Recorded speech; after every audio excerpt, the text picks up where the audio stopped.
రాష్ట్రం ఆర్థికంగా బాగా లేదు, అప్పు పుడతలేదు, అనా పైసా ఎవడు ఇస్తలేడు.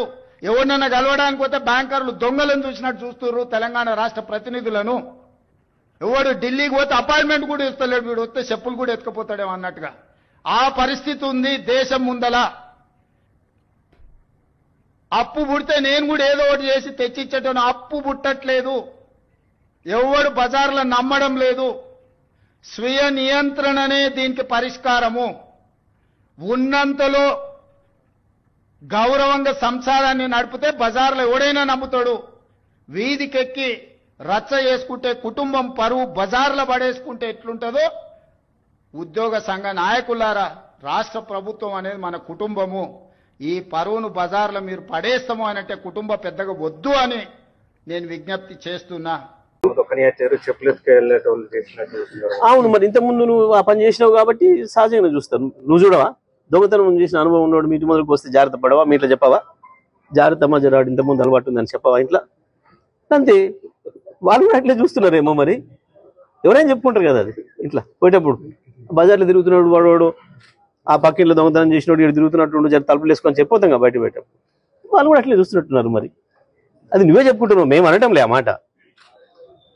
కానీ నీవు నీ చేతగంతనంతో తెలంగాణ పరువును బదట్లో పెడతా అంటే అది పద్ధతి కాదు.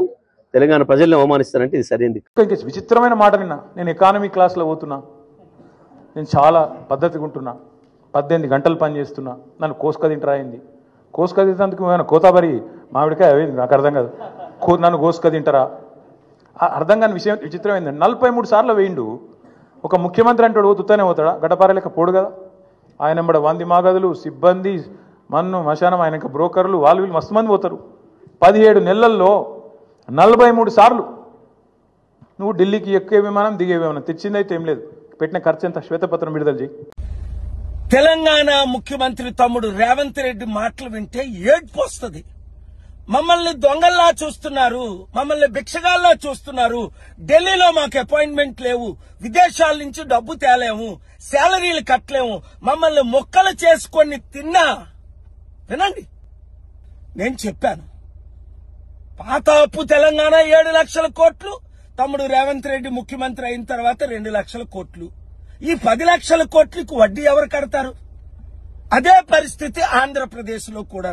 తెలుగు ప్రజలారా, ఈ ముఖ్యమంత్రులు మారి నాతో పాటు గత వారం వాషింగ్టన్ డీసీలో, అమెరికాలో, 2 వారాల క్రిందట టర్కీ, యూరప్ లో సమిట్లకు వచ్చుంటే 100,000 కోట్లు, కనీసం సంవత్సరానికి 1,02 కోట్లు తెచ్చుకున్నా నిరుద్యోగులు ఆత్మహత్య చేసుకోరు, రైతులు ఆత్మహత్య చేసుకోరు, జీతాలు ఉద్యోగస్తులకు ఇవ్వచ్చు, ఇన్వెస్ట్మెంట్లు తేవచ్చు, అభివృద్ధి చేయొచ్చు. అంటే కలుద్దాం అంటారు, మరి కలరు. వాళ్ళు కలిసేటట్టు ప్రార్థించండి. ఈ వీడియో వారికి చేరేటట్టు ప్రతి మీడియా బ్రాడ్కాస్ట్ చేయండి, షేర్ చేయండి. లేదంటే ఇప్పుడున్న రాజకీయ నాయకులు చిత్తుగా అన్ని పార్టీలు ఓడించి ప్రజాశాంతి పార్టీని గెలిపించి రాష్ట్రాల్ని, దేశాన్ని కాపాడుకుందాం. Thank you very much.